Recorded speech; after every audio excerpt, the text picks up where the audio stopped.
Hi, everybody, and welcome to this webinar where we're going to discuss effective physical education specifically for principals and give you some background information on really what you need to know to support your physical education program. My name is Aaron Hart. I'm the Executive Director of Open, the Online Physical Education Network, and we are a network of teachers helping teachers. Our main goal is to support physical education teachers everywhere with accessible curriculum documents and resources, as well as professional development. And I am joined by my colleague, Charlene Burgeson, and I'm going to let her introduce herself to everybody. Hi, Charlene. Hi, everyone. Yes, I'm Charlene, and I serve as Executive Director of Active Schools, which is a national initiative to support districts and schools in providing at least 60 minutes a day of physical activity for kids. And so we strongly believe in the importance of physical education, and we equally know that it's important for kids to have recess and classroom physical activity and before and after school programs, really to create a lot of movement opportunities throughout the school day. And Active Schools and Open work together on a lot of projects. And so we're pleased to speak with you today about how you can support this work. All right, let's get into the webinar objectives and what we'll cover in about the next 30 minutes. Really, we want to help you have an awareness and understanding of some of the national guidance that physical education and physical activity has for your school building. So really, how can you support movement and physical learning with your students, whether it be in recess, whether it be after school programs, and then central to all of that is the physical education program.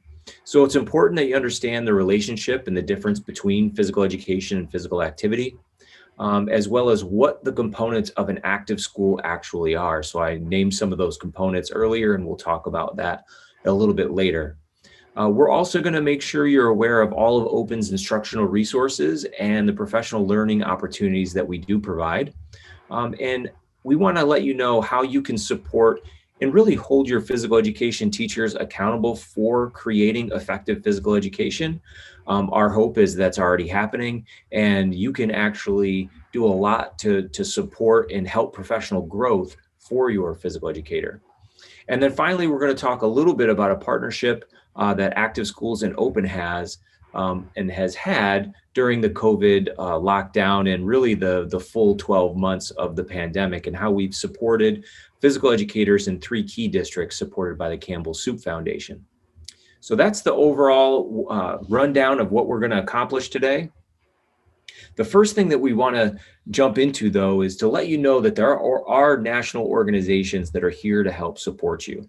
So Active Schools and Charlene and her team do a fantastic job of making sure that there's really a framework for schools to follow for what active schools really are. So how do you engage physical educators, classroom teachers, and parents in providing comprehensive active schools programming? Open is, again, really a network of teachers helping teachers, and we provide monthly updates to curriculum. We serve over 120,000 teachers worldwide, and currently we're at about 6.5 million curriculum downloads from our website. So we provide a lot of content to get kids moving in schools. And then finally, Shape America, who is really the voice for health and physical educators across the United States. And they are the authors of the national standards and grade level outcomes for K through 12 physical education, which is our roadmap to really ensure that physical education is rigorous and follows a specific scope and sequence. All right, I'm going to pass it over to Charlene, and she's going to jump into some whole child and comprehensive school physical activity information for you. Yes, so we hope that you all feel as strongly as we do about the role of physical development and physical learning in whole child education, and the fact that movement not only helps kids develop their physical skills, but their academic and social emotional skills as well. And so I would imagine for a lot of you, the graphic on the left looks familiar. It's from CDC and ASCD, the whole school, whole community, whole child model. And the fact that all these different elements of education need to work together to result in healthy, safe, engaged, supported, and challenged students, and that one of those areas is physical education and physical activity. And so then if you look over to the right side, we have another graphic, and that's taking that one component and helping administrators and teachers understand how to make that happen in the school setting. And sometimes we call it a comprehensive physical activity program because, as you've already heard us say, physical education is so important as the academic subject, and yet there's also all these opportunities within a school day, during the day, before and after the day, and by involving staff, family, and community. And we know that active students are better learners, and so it's just a win-win all around. The next two slides are two pieces of a poster created by our partner Shape America. And this poster, we realized how important it was to help people understand the relationship between, and yet the difference between, physical education and physical activity. And really, it's pretty straightforward. Physical education is the academic subject area in the school setting, where the foundational knowledge and skills and confidence is taught to be physically active. But physical education and physical activity should never stop in the gym, right? We want kids to move in all aspects of their life. And what they learn in the gym is practiced in those other areas and benefits them throughout the entire school day and outside of the school day. So the difference is, again, that physical education is the academic subject area, and it helps both the brain and the body, while physical activity is the different venues for exploring movement, for being active, and the behavior that has so many benefits for kids and for adults. So what I want to talk a little bit about now and explore even deeper is, what is physical education for your school building and for the children that come through the doors of our gymnasiums and physical education classrooms. And like Charlene said, it's an academic subject that provides a scope and sequence, a standards-based sequence of instruction. And really, it's an important part of whole child education. If we think about the way kids learn and the way that kids want to learn, there's a lot of research that suggests that play is one of the best ways for young children to learn specifically, and then curiosity and exploration guide learning through the entire life cycle. So physical education is a great place where students can build the skills, knowledge, all of the attitudes that they are going to need moving into adulthood to be physically active for a lifetime and to develop social relationships that they can then take into healthy physical activity environments as well. So the CDC tells us that when students get physical education, they actually increase their levels of physical activity, obviously, but they also can improve their grades and standardized test scores. So there's a lot of evidence out there that shows increased levels of physical education, increased minutes in physical education does not negatively impact academic achievement. So for schools who are thinking, where can we squeeze a few more pieces of academic time out of our day? Please don't look at physical education as a solution to that. Really what we should be looking at is, how can we make sure our physical education time is so effective that it's going to boost the benefits to a student's brain and actually help them learn faster, better, and retain more information. And then I left this one for the end because a lot of times, it doesn't seem intuitive that physical activity and physical education is going to keep kids focused and on task, because we know when we come to the gym to pick kids up, they're a little bit wild and excited about what's happening. But the reality is, the blood flow to their brain really does help them focus. And as they get recentered back into the classroom, that's the best time for them to retain information that's given. So physical education is a critical part of the school day, and it's amazing when kids can get physical education every single day. We know that's not very common, but whenever they can get physical education, administrators should be very happy that that's happening. So on the next slide, we're going to take a look at the essential components of physical education. And really there's four: policy and environment, curriculum, appropriate instruction, and student assessment. And because physical education is a unique content area within the school day, these things might not look exactly the way an administrator may see them in a regular classroom setting. So for example, policy and environment. Too often times our gyms are overcrowded because we're doubling up classes and it's important for scheduling that occurs. But the reality of the situation is when we overcrowd our physical education classrooms, it's very, very challenging for professional physical educators to go ahead and teach the things that need to be taught. So that's one example of policy and environment that really needs to be addressed by administration and not overlooked. The next piece of this is curriculum. And a lot of times when we look at what happens in the physical education classroom, there's great things happening. It's sequential, it's purposeful, but it may not look like that from the outside. It may just look like a game that's full of fun and excitement. And there's benefits to fun and exciting games, don't get me wrong. But most of the time, your physical educator is going to have a purpose for that fun. And so really get to know what your physical educators are doing from a curriculum perspective and help support them with more professional development and more resources to make sure that curriculum is comprehensive. Appropriate instruction. Again, this might not be something that administrators are used to seeing in terms of what appropriate instruction would look like in a gym as opposed to what it would look like in the classroom. If you were to walk into a classroom and seeing kids just running full speed all over the place, it may not look right.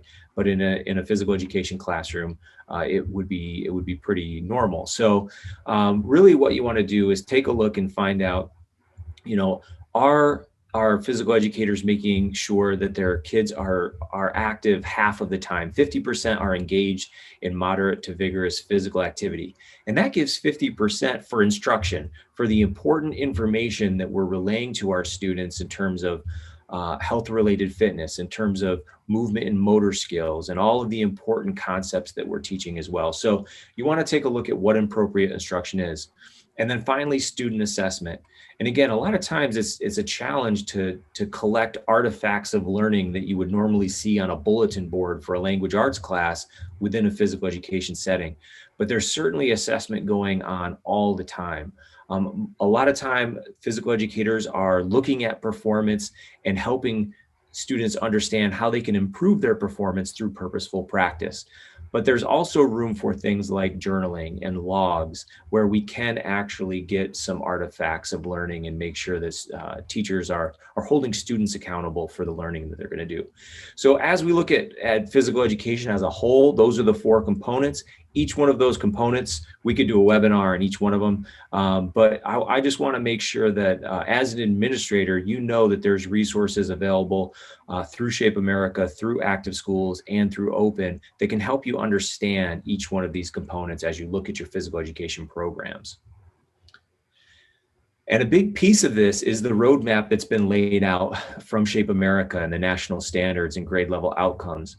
So if we take a look at these, there's actually 5 standards, and they all are very purposeful with respect to what we're trying to teach within that scope and sequence. So the first one is motor skills and movement patterns.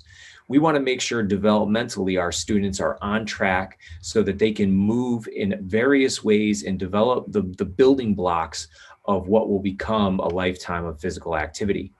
The second one is that they understand the concepts, principles, and strategies related to movement and related to performance. So if they want to learn a new skill later in life, they've kind of learned the core components of how to build that from the bottom up in physical education. Right? There's going to be a lot of opportunity for people to go into yoga classes or group fitness classes, or maybe join an intramural team in college. And even if they don't have a lot of experience in those activities, if they're given the core concepts, principles, and strategies for learning how to move, then they're going to be set in those situations. Next is really the knowledge and skills that they need to achieve and maintain health enhancing physical fitness. So these are the 5 components of health related fitness, muscular endurance, muscular strength, aerobic capacity, flexibility, and body composition, and why those things all kind of work together to then move us forward in a way that is healthy and really allows us to be active for a lifetime. Students need to understand what those components are, how to develop them, how to assess them, so that when they take a look and say, hey, I really do need to improve my cardio, they know what that means and what it means actually to make gains towards that. The next one is responsible personal and social behavior. Physical education is a great place for kids to interact in ways that they wouldn't normally be able to in a classroom setting. A lot of team building activities can occur, and also really the need to just make sure that students are courteous and have proper etiquette within a physical activity space that carries over to the rest of life. The final one on this one is to recognize the value of physical activity. And in many respects, this might be the most important one. All of these others lead up to the value of physical activity, but we value physical activity for the joy of movement, which could be numbers 1 and 2. We value physical activity for health enhancing aspects of our life. That's number 3. We enjoy physical activity because of the relationships that it allows us to build within those settings. That's number 4. So really it brings all of those other standards together to help kids understand why physical activity is going to be important for the rest of their lives. So those are the 5 national standards. There's grade level outcomes and benchmarks that come along from the folks from Shape America. And then we're going to jump into the open standards-based resources that really help solidify this, again, in a scope and sequence way that your teachers can get for free on the open website, openphysed.org, and will allow them to, have lessons and instruction that will hit all of those targets. So the first one, just to let you all know, it's K through 12, primary, intermediate, middle, and high school. We have outcomes-based lessons that come with student assessments. It comes with academic language tools. So students learn how to use the vocabulary of physical activity, health, and wellness. We have student logs and journals so that they can track their activity time and really understand how that physical activity is impacting their lives positively. We have a lot of activity demonstration videos on our YouTube channel so that both teachers and students can follow along and understand how each activity works. And all of this is done with universal design in mind. We want to make sure that all students can participate in the activities that we provide. So there are modifications, there's extensions, there's differentiation suggestions, all provided from a universal design perspective. And then the next component of this is professional development. And we provide 3 different ways that teachers can get professional development through Open. The first is an in-person workshop, which there is a cost associated with because we send one of our Open National trainers right into your school to work directly with your teachers within your school or your school district. We can do that both in person actually and virtually, which has been a big jump for us during the pandemic. And so we actually have done hundreds of virtual professional developments over the last year where we've trained thousands of teachers, and it's gone really well, to be honest with you. And we're going to keep that option in place for schools that really like that sort of learning. And then we also have online on-demand teaching courses in the Open Teacher Learning School. And these are free of charge. Some of them are sponsored by partners, and some of them are sponsored by our good friends at BSN Sports and US Games, but they're free, they're on demand, and teachers can get certificates of participation for going through those online training courses.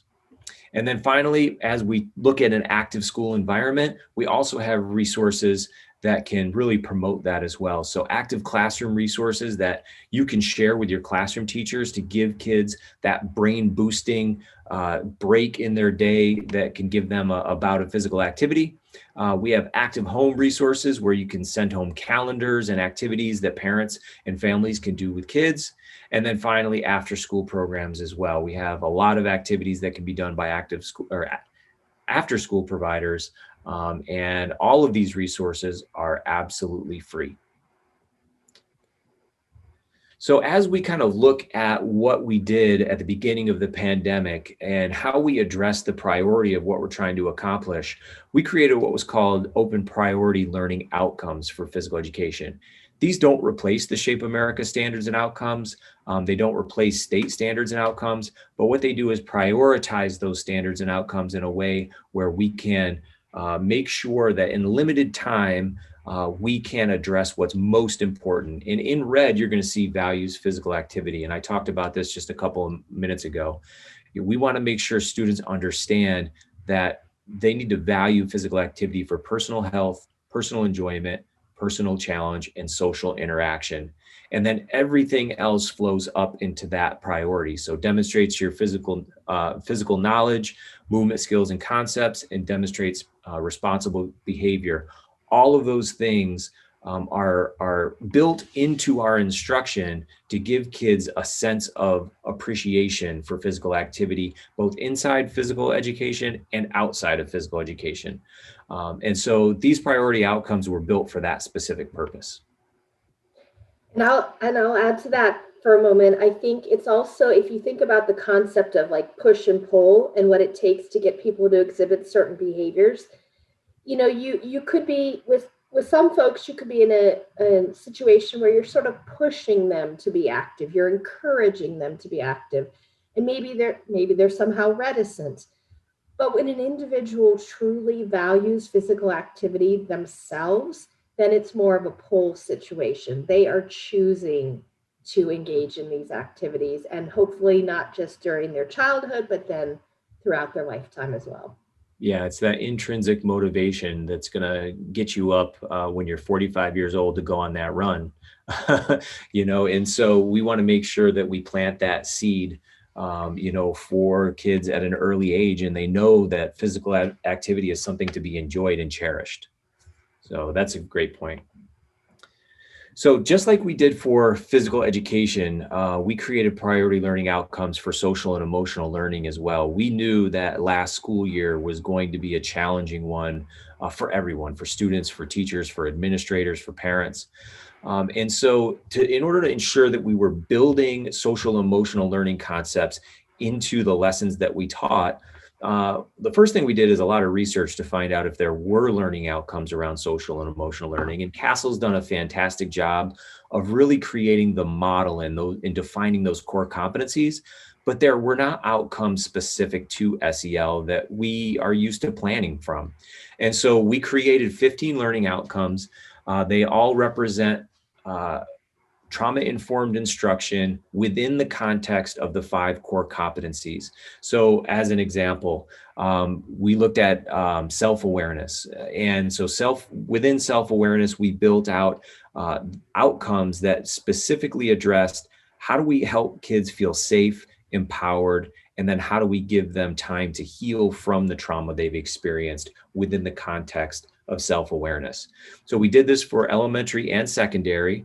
And we used it to generate the 5 core student empowerment rights that really underscore everything that we did within Open's development process.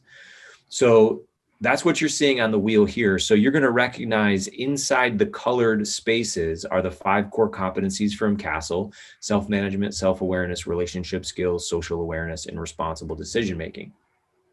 So what we did on the outside is we created 5 empowerment rights. And we believe that all students have the right to, number 1, act on positive motivation. So this is really about self-management. When you're feeling angry or anxious, how can you turn the energy from that anger or anxiousness? How can you translate that into something positive and act on that positive motivation to move forward, right? So we believe all students have the right to live optimistically. And now this is about self-awareness because we're not going to be optimistic all the time. You're going to lose your optimism from time to time based on what happens in your life. But the reality is, if we have the self-awareness to recognize that we're losing that optimism and we're given the strategies to regain that optimism, then we have a better chance of regulating our emotions along the way. Relationship skills is another important, obviously, aspect of this. And we want our students to understand that everybody has the right to communicate with a unique voice. I have the right to communicate with a unique voice. Charlene has that right. All of our students have the right. And if we expect others to respect our unique voice, then we certainly have to respect their unique voice as well. And that will help us develop healthy relationships where we don't necessarily have to agree, but we're going to treat one another with respect. And that goes to social awareness, right? We need to make sure that as a member of a community, we're respecting everyone within that community. And we need to be able to identify when others are not respecting folks in that community. And what do we do to stand up for and advocate for those around us? And then finally, this all rolls up into responsible decision making, and basically to make sure that all students understand they have the right to choose how they share their unique greatness with the world. Every single person within a school community has something to add, and we want them to be able to make those decisions. And really, that's the entire purpose of education, right? To help students explore their greatness, figure it out, and then move forward to be productive and really caring and important part of our community. So those are the empowerment rights that we put into place. They underscore everything that we do with planning, both during the pandemic and as well moving forward. So all of our resources have these built right into them. All right, Charlene, I talked a lot. I'm going to pass it back to you. Well, what you did was you shared information with these principals to really ground them in the subject area that we care so deeply about, physical education. And now what we hope to do for you all with the rest of this webinar is tell you what exists out there to help you be supportive of physical education and to guide your physical education teachers to being their best selves as well. And so we want to start with a really practical tool, because we know that your lives are busy and that you are overseeing every aspect of what goes on in the school. And this is one of many aspects. So we want to make your lives easier. And again, our friends out there in Shape America have created a great checklist. You can see the graphic on the right part of your screen, even though you can't really read it. And it's accessible through their website. So that link's at the bottom of the slide. And what you see in this checklist is indicators that cover 5 key areas, and curriculum appropriate instruction and student assessment. Those sound familiar, not only because you're educators, but because we talked about the essential components of physical education a few minutes ago, and that reflects those essential components. And then beginning and end of class procedures, because those transition periods are really important, and a great opportunity, and yet can be a challenging time. And so we want teachers to be successful the entire time they have with students. And then for each of these indicators, there's evaluative options that you observed it, you didn't observe it, or it's not applicable. And of course, a checklist is just a jump off point then for a deeper discussion. But it really provides that framework for you of what should be going on in a physical education class, which, as Aaron said, is really a unique environment as compared to a classroom, a traditional desk, a classroom with desks. So we want to help you look for all the right things. So we're going to take that a step further and say that while your observation and use of the checklists and feedback to teachers is so critical, and we know that they welcome that throughout the school year. They don't want to just, believe it or not, maybe they don't want to just see you in their classroom once or twice a school year. They really want you to come by often, and they really value your feedback and your support. But a checklist is a tool, and it's a tool to having a conversation. And the conversations that we hope that you'll have with your physical education teachers are ongoing throughout the year. And so we would like to plant just a few more seeds about the types of conversation starters, questions that would be really helpful to you and to them, and that would show them that you are really engaged in how we physically educate our students. And so these are some of those leading questions, and they're not really different from what you would ask a classroom teacher. They're just in the context of our students moving. And so asking them about how the students in your school are meeting grade level benchmarks and outcomes, and what the challenges are and how you can support that. Asking them about emotional safety and well-being of students in that physical movement environment, and how they are addressing diverse developmental needs and special needs. or how they're making progress with students who are resistant to participating. And then helping students own their learning too. How do students have voice and choice? How are they inspiring their students and engaging their students' family? And then lastly, things about them as a professional. How can you help them address their continuous professional learning? And how can you support them in physical education and in facilitating a total active school environment? These questions would probably spread out, would probably take you through the whole entire year because there's a lot in there. And I think you would be very pleased with the depth of the conversation you would get if you asked some of those questions. Similarly, we know that you have, you sort of have a reset for this year coming off of the year of COVID and online and hybrid learning for so many kids. And it's really important, just as we know that students have experienced trauma, the teachers and yourselves will give you that too. We all have experienced trauma. And so the same importance that we place on teacher-student relationship building and trust and a place of sincerity and authenticity, the parallel to that is that same kind of relationship between you as the administrator and your teachers, and them knowing that you care first and foremost about them as a person, and then about their ability to be the very best teacher that they can be. And so these questions are, again, thought starters for you that are specifically related to this very unusual time that we've experienced and we are experiencing going into the new school year, of how does everyone get grounded again and move past some of the trauma that we've experienced. And so, asking about their family, asking them how they're feeling, about being in person again, and doing a lot of listening, and just sort of probing with them and helping them remember why they're there, what they care about, what their philosophy is, and then what things they learned during that online or hybrid experience that really were sort of ahas to them, and were positives for them and their students and families that they can continue to apply. And then there's always, just the act of caring, of, saying to someone, what keeps you up at night? What are you worried about? And letting them express that. And then, of course, the follow through with how you can best support them. And we know that you have a tough job to do, and you have a lot of teachers that you oversee and support. And we just want to be there to help you ask good questions that will really be meaningful to the physical education teachers.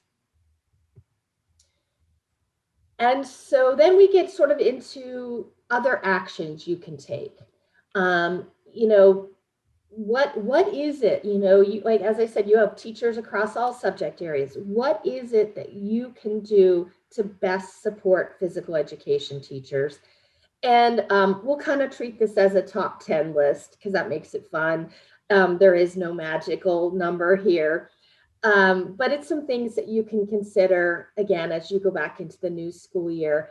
And Aaron and I are both formerly practicing physical education teachers, and we can tell you that we are proud of the word teacher, and we want our subject to be a core academic subject and not a, quote, special. It's special. All the academic subjects are special, right? But it's core. It's the physical aspect of learning, and this is a sensitive piece for physical education teachers. We're not an add-on. We are part of the whole child education. And so recognizing those teachers as such, recognizing them as the expert that they are, asking for their opinion and their support. We already talked about observing them formally and informally, can't talk today, providing positive and constructive feedback, holding them to the same expectations as you hold other teachers. They want that and they expect that. They respect themselves and they want you to respect them as well.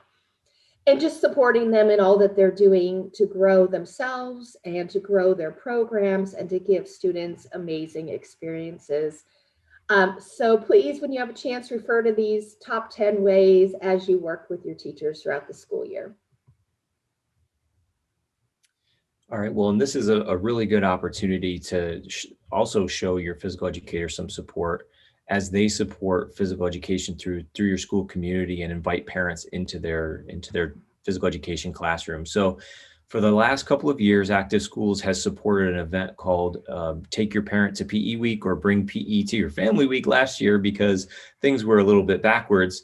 But I will tell you that these campaigns have been really, really important for the physical education community. And, Open has supported it through our network of folks on Twitter and on other social media networks.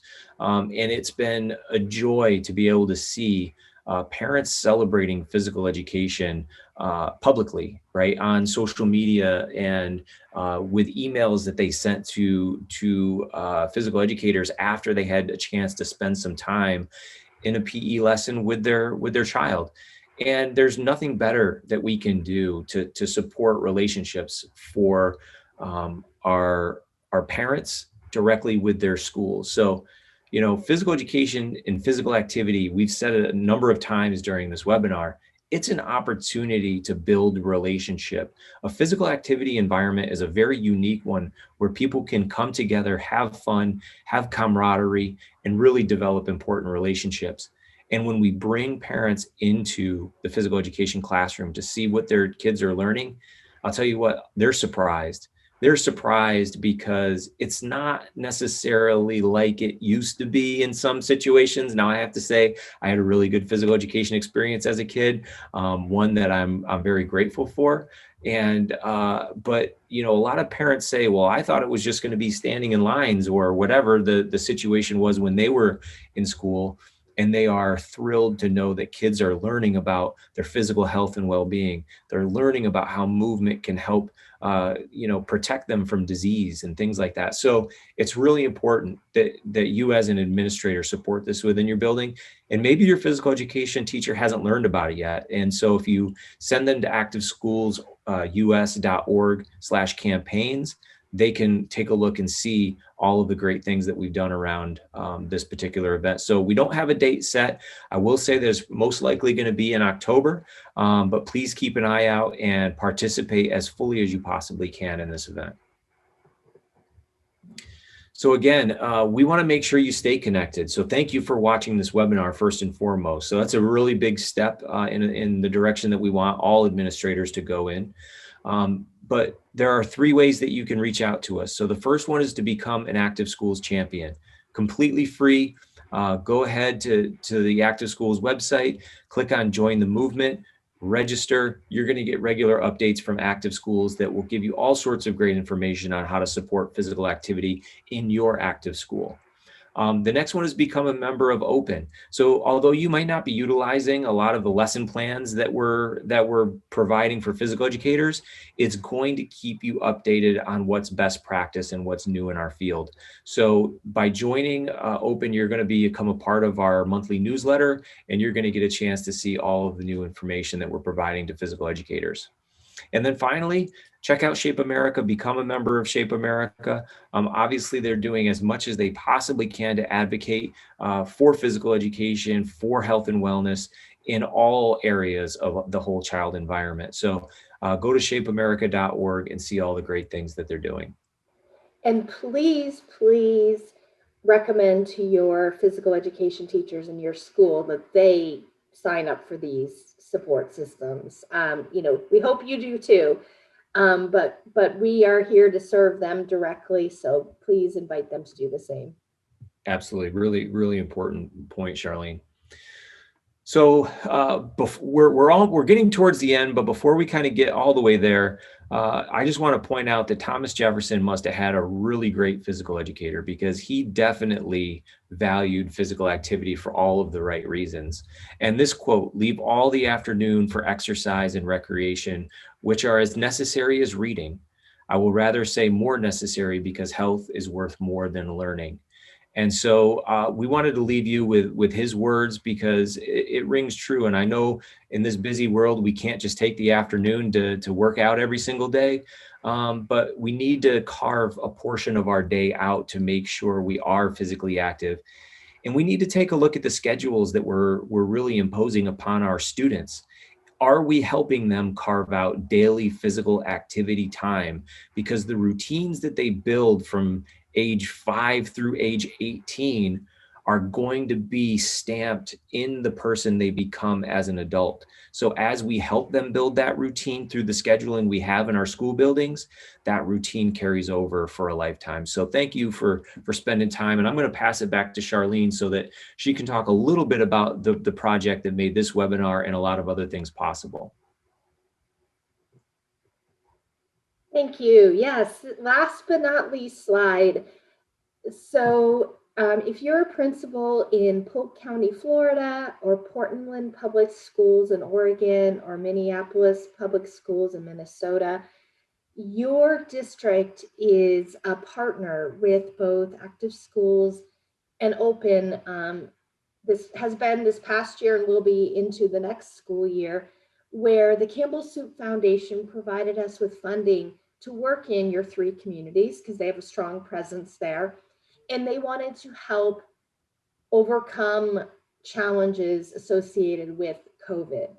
And we told them that one of the challenges was pivoting to these online and hybrid learning environments in general, and specifically for physical education. And so they empowered us to work with your districts to help to provide safe and effective physical education. And as you've heard about Open, is they have all types of resources, available instructional resources and professional development. And we put together a package in coordination with your district physical education office and have been working with the teachers to make sure that they understand what is available to them, all the ways they can use it, and just to plant seeds of ideas about ways that they can explore doing things even differently than they have in the past, like the use of technology and some of the online professional development communities where teachers are really supporting other teachers and sharing great ideas. So this will be continuing through December of this year, December of 2021, where we're working with your physical education teachers. And what we're trying to do is help them help students and families. And we, in return, are learning a great deal from them, which we are translating into the resources that we provide to all physical education teachers and families. And we're really looking forward to that. We're looking forward to taking all the learnings from this and helping not only the kids in your districts, but the kids across the country who deserve to have high quality, effective physical education. And so we're so happy your districts were willing and able to be a part of it. And we look forward to continuing to work with them for the next, for the rest of 2021. So again, we thank you so much for taking the time to listen to this webinar. Just your listening to it shows your commitment to the physical aspect of learning and to helping your physical education teachers deliver great programming. And we know you have a very full plate, and we thank you for the support that you provide for physical education. And we are here as resources for you. So don't hesitate to reach out or have your teachers reach out to us. That is what we do, and we want to serve. Have a great rest of the day.